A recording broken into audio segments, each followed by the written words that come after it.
Hi people, it's Annelia, or you can call me Island Curl, and today I will be talking to you about how to maintain hair color. And when I say hair color, I don't mean permanent box dye, I don't mean any other kind of dye. I am talking specifically about semi-permanent dye.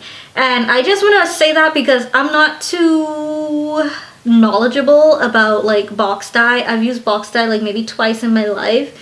I don't know, but I know about semi-permanent dye for sure. So that's what we're going to be talking about today. And the reason why we're talking about that is because I miss bleaching and coloring my hair. I miss it. It's like an addiction, I tell you. Like, I'm a creative person. I like to play around with like different hair colors. I like to play around with, like, I will be the girl to go blue. I will be the girl to go pink. I will be the girl to go purple. I will be the girl to even try out snot green, okay? Don't put it past me. I would.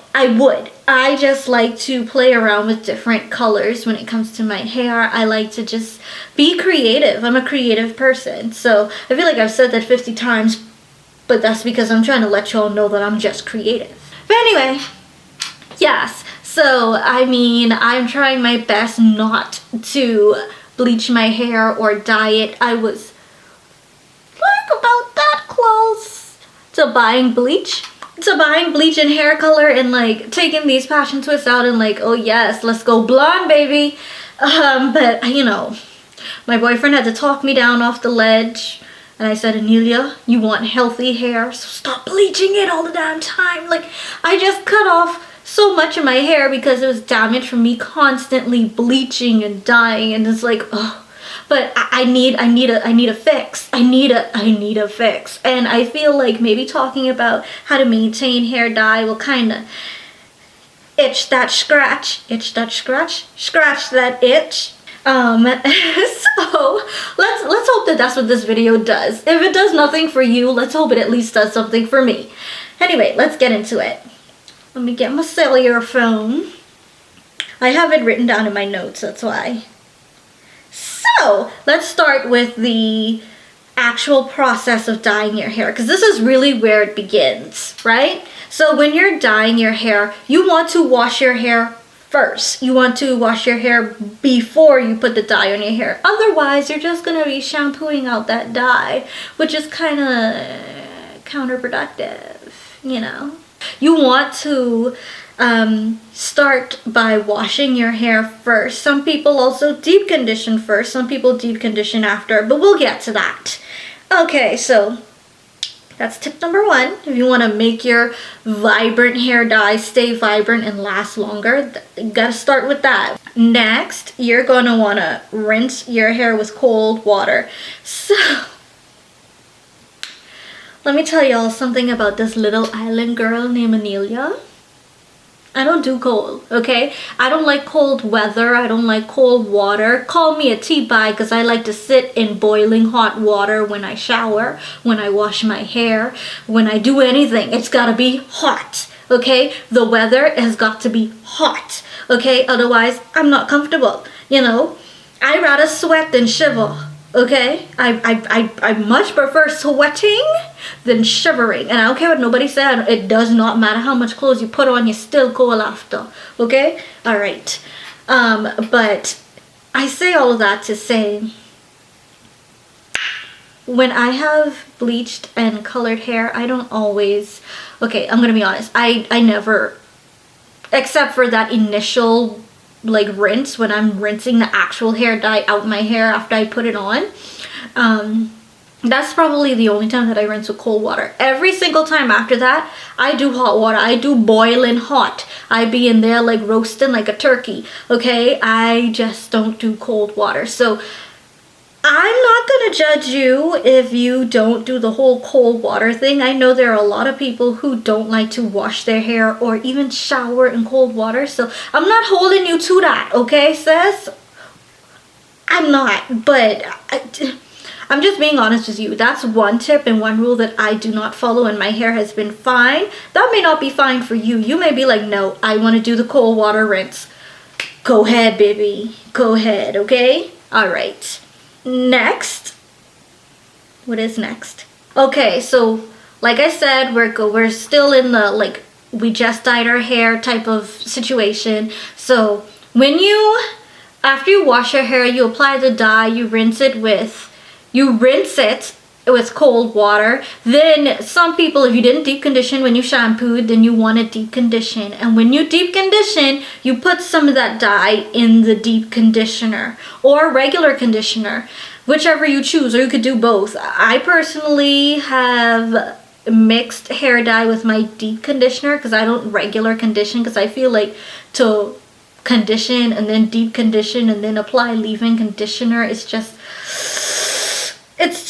much. It's extra for no reason. Like why would I? No. So I deep condition and leave-in conditioner. That's it. So I've tried putting dye in my deep conditioner, and I must say it does work. It does help. I think if you think it's a waste of product, by all means skip this step, skip this tip. You don't have to do it. You don't have to do anything that I say actually, but you know, that's just, you don't have to do it. Not every time I dye my hair, I put dye in my deep conditioner and my hair is fine either way, which is why I say that's kind of like an optional thing. Like if you feel like it's going to do something extra for you, then you go ahead and do it. Okay, so this next tip is also another tip that I don't really do because I feel like it's nasty. This next tip is don't wash too often, meaning don't wash your hair too often.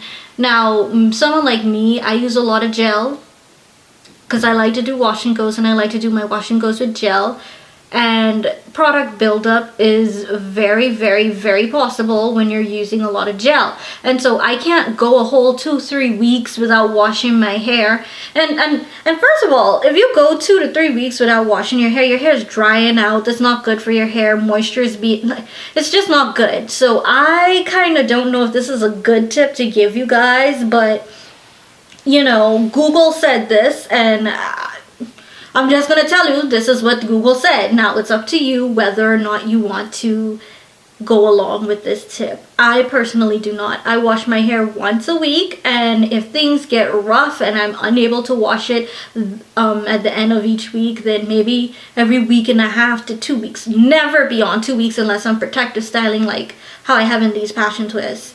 So I just want you guys to keep in mind that I'm not saying that you must go out there and go like 4 weeks without washing your hair. I'm just saying this is what Google said, and it's up to you whether or not you want to do it. Okay, on to our last tip. Wow, this is going to be a very short video. Use color safe products. And I have an example of a color safe product. This is the Shea Moisture Jamaican Black Castor Oil Strengthen and Restore Shampoo. And at the bottom, it says sulfate free and color safe. And I don't think this is going to focus, but I'm going to try and show you anyway.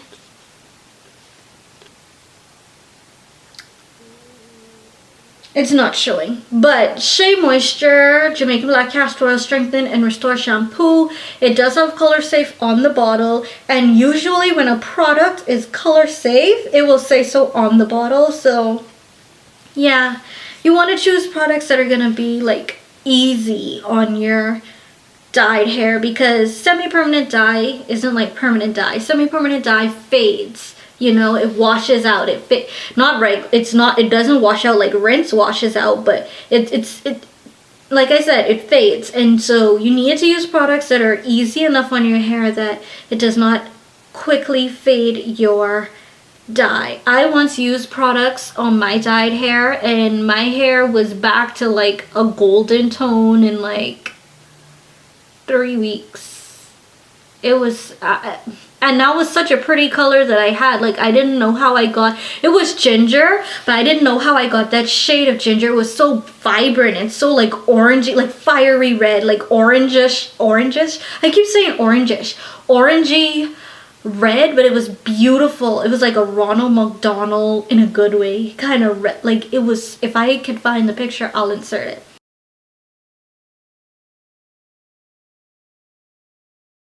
But man, the fact that I use products that just was not working in my favor when it comes to colored dyed hair. The fact that I was using products that just was not good for colored hair, I wanted to cry. Like, I don't know how to achieve that color again if I ever, you know, bleach and dye my hair again. I just don't know how to get it. So it's very important that you use color safe products. Listen to me. I'm speaking from experience. This has been a very short video, and that's a-okay with me. I just wanted to put some content out there for you guys. That said, thank you for watching. Don't forget to like, comment, share, and subscribe. Bye, y'all.